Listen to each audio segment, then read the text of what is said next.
Hello from Los Angeles today, where we will be flying out of LAX over to Heathrow in London with Virgin Atlantic in one of their posh Airbus A350 wide-bodied aircraft. This truly is a beautiful plane to fly in, and Virgin has it decked up real nice for the passenger enjoyment. London is our destination, which is always fabulous, exciting and amazing. Flight time for the red-eye transatlantic flight is around 9 hours. We check in today at Terminal 2 in LAX, which Virgin shares with Delta Airlines, with whom they have a very strong alliance and partnership with. This was an upgraded ticket from Premium Economy at a very good price, so today our flight will be in upper class, which is Virgin's business class / first class product. LAX is always a crazy airport during the day, and this was no different. Lots of traffic everywhere, but the sunshine was great. Not forgetting that Virgin is now part of a Sky team, so if you have Sky Priority status with your membership, you are allowed to check in at the premium counters. Of course, there is also a separate line for Premium Economy and Elite status members. The counters are well signed, you cannot mistake where you need to go to check in. Once past security, we're airside and heading over to the satellite area for the international terminal, Tom Bradley. On the way, we see lots of Delta planes. The renovation work in the terminals have been great. It's spacious, clean and easy to navigate.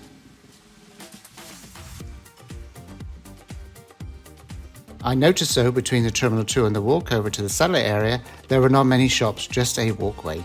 The walk is around 20 minutes, which is a good exercise pre-flight, and again, lots of Delta planes. We cross over the Tom Bradley Airport and overlook the large check-in area and the security section, which is quite massive and not so busy today. We head to the lounge via the very nice food court area of the international terminal. This terminal also has a smoking area for the smokers out there. We arrive to the lounge, and it is a Star Alliance lounge, which is very odd as Virgin is not a Star Alliance member. I'm not sure why this is happening unless there is no available Sky Team lounge at the moment. I'm quite happy. This is a very nice lounge. Let me show you. This is the Terrace area of the lounge, which is super nice, and it looks like a great space for a Hollywood party. It's pretty big with comfortable seatings and a fire pit.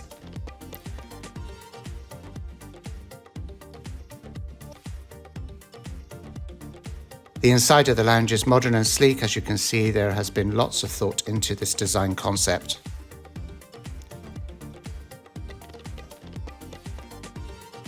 It's pretty big, not forgetting that all the Star Alliance airlines would be using this along with Virgin as well.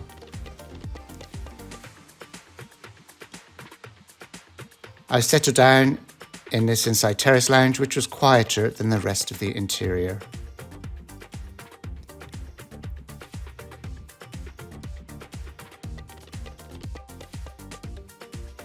The food options are pretty good though, and I thought there could be a bit more of an effort with food availability to reflect the luxuriousness of the lounge.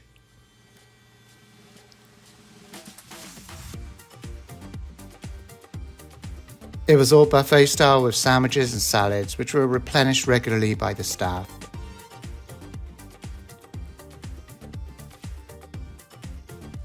There were lots of these little rooms everywhere where you could have group meetings, which was a good use of the space, along with some areas sectioned off, which made it feel more exclusive as the lounge is quite big.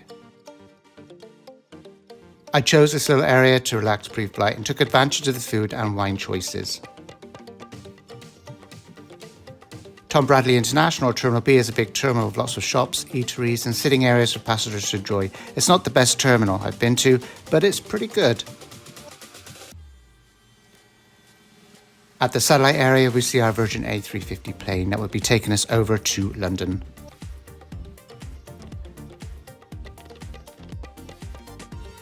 The gate area staff appeared to be quite busy, and they were aiming to get all the passengers aboard quickly for an earlier departure, which is great. Here you can see that the facial recognition gates, no passport or boarding pass are required unless it goes wrong. Again, here's our A350 plane, which is called Mamma Mia after the ABBA song. Here you can see a graphic inside of the aircraft of upper class at the front of the plane, followed by Premium Economy and then Economy. And here is a seat map with the upper class configuration of 121, each being a private pod. To the right you can see the Loft area, which we will take a look at later. Ready to board, and Virgin, of course, forever being quirky, has this welcome sign.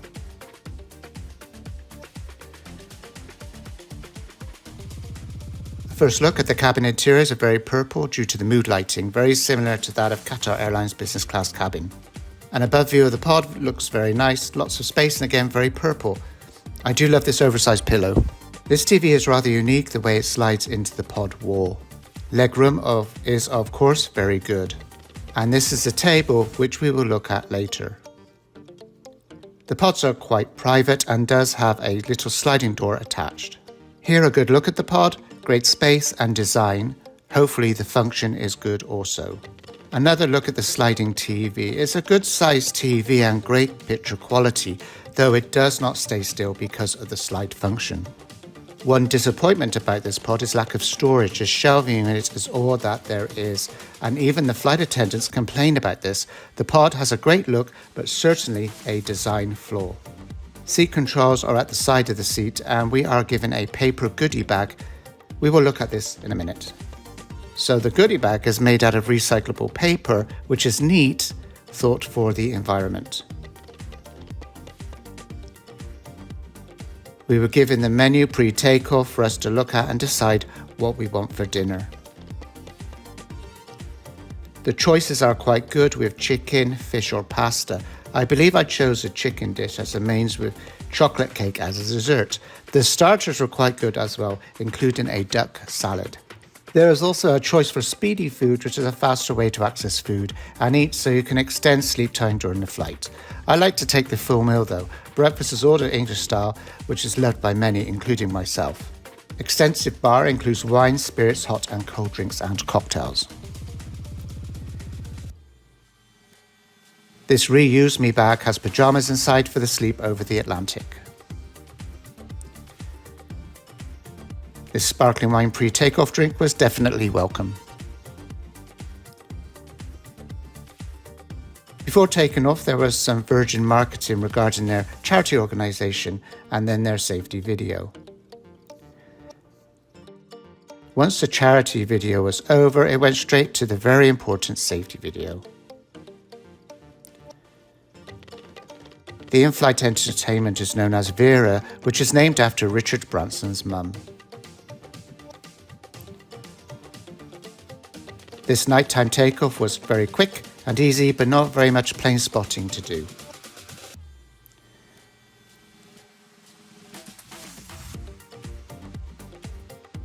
One little Southwest plane to the left here.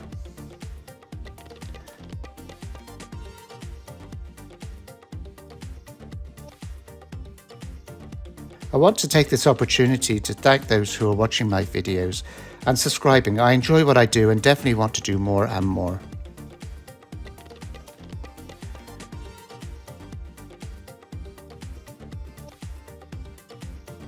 Some great views of LAX during the night coming up with this takeoff. We have taken off now and waiting for the meal service to start. Let's take a look at the flight map to look at the routing and information. The flight is going to take around 9 hours, which is about the normal time for this eastbound journey.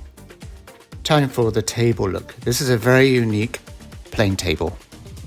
So it pulls down and then slides across to extend into a two-part table, which gives us lots of room to eat, drink and be merry. And a surprise can of water is included once you pull the table down. Nice touch, Virgin. Nice thing about this table function is its smoothness of movement, also great for a mini office desk in the sky. The goodie bag has all the essentials inside, such as eye mask, dental kit, some creams, a pen and earplugs. Here are the pajamas, an XL standard size with grey and purple. They are quite good quality and I use these at home as well. The headphones were quite standard and nothing very great about them. They did the job with good quality sound and noise cancelling. A good look here at the other passengers making use of the leg space and the privacy door thing to the right. I ordered a cocktail, got some nuts in a bowl and opened up the bottled still water. I did not like this paper tablecloth. I thought this was tacky and not relevant to the rest of the comfort, class and luxury of this plane. Another look at the table, which is quite big. Here's the table setup with the famous plain salt and pepper shakers. Bread is to the side on a contemporary design plate. With the cocktail, I also get a glass of wine. Apparently, this is the most stolen item on the plane. I have a couple of these at home. Gold colour for upper class and silver colour for premium economy. Here the duck salad is a starter and it was quite delicious.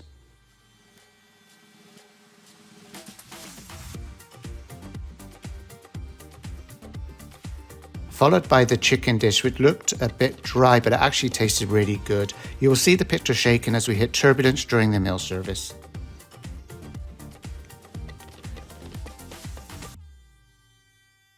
The chocolate cake was to die for. It was very sweet, chocolatey and delicious.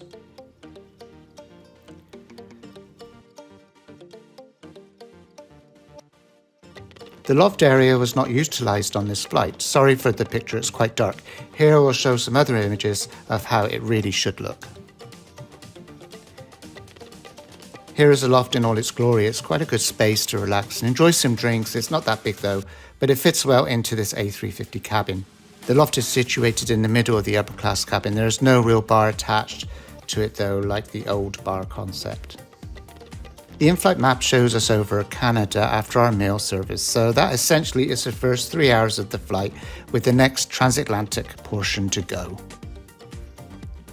The seat reclines fully flat into the pod design and is a good 6 foot long with the bedding that Virgin provides. It is very comfortable. Lying straight on the bed seat, my feet are able to reach to the bottom and I am almost 6 foot in height.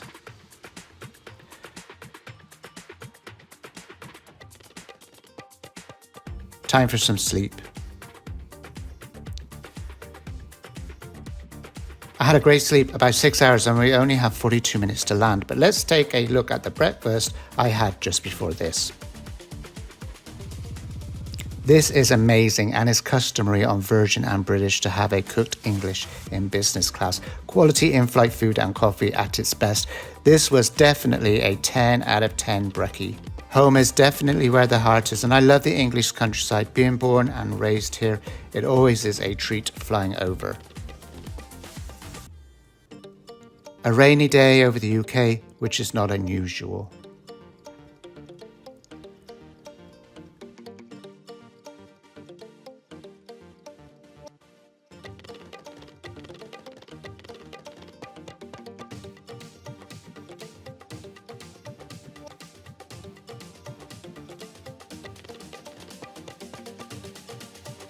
Landing was smooth despite the wet weather and turbulence earlier during the journey.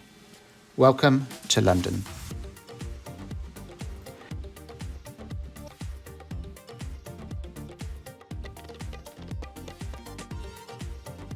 Well, thanks for watching. This was a great flight on Virgin. I can't wait to compare this to the British Airways product, as they are both bitter rivals.